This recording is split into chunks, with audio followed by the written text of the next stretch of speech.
Good evening everyone, welcome back to miss Bengali. উচ্চ মাধ্যমিক বোর্ডের যে ইংরেজি যে সিলেবাস আছে অ্যান অ্যাস্ট্রোলজার ডে, এবং সেটা সম্পর্কে আজকে আমরা পড়ব। তো প্রথমেই আমরা পড়ব কবি পরিচিতি R K Narayan, about the author. Author মানে হচ্ছে যিনি কোনো কিছু লেখে তাকে অথার বলা হয়। তো প্রথমেই পড়ে নেব আর কে নারায়ণ। আর কে নারায়ণের জন্ম হচ্ছে 1906, মৃত্যু 2001। তাহলে was one of the India's most celebrated English language writers. মানে one of the most celebrated মানে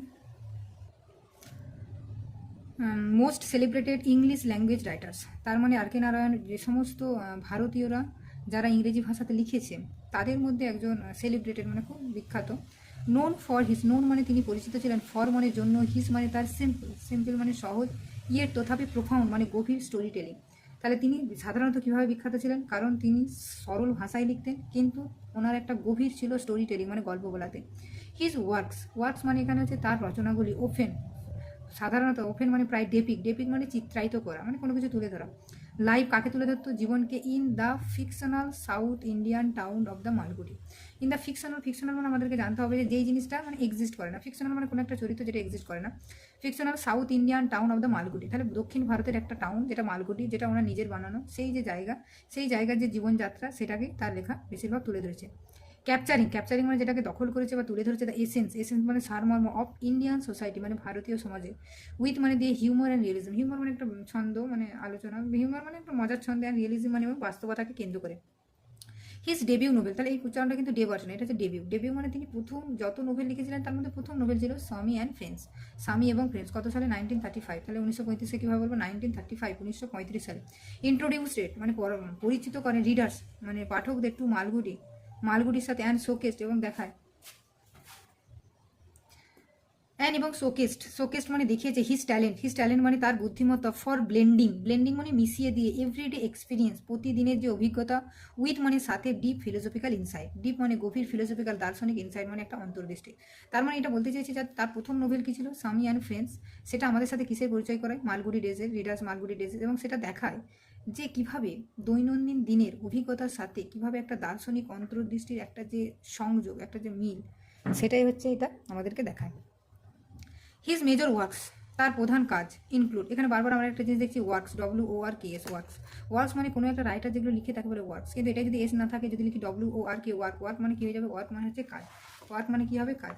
তাহলে যদি লিখি WORK, ওয়ার্ক, ওয়ার্ক মানে হচ্ছে কাজ, তাই কোনো একটা কাজ। কিন্তু WORKS, ওয়ার্কস, ওয়ার্কস মানে কোনো রাইটারের হচ্ছে রচনা, মানে রচনা বলি, মানে সে তার সারা জীবনে যেগুলো লিখে সেগুলোকে বলা হয়।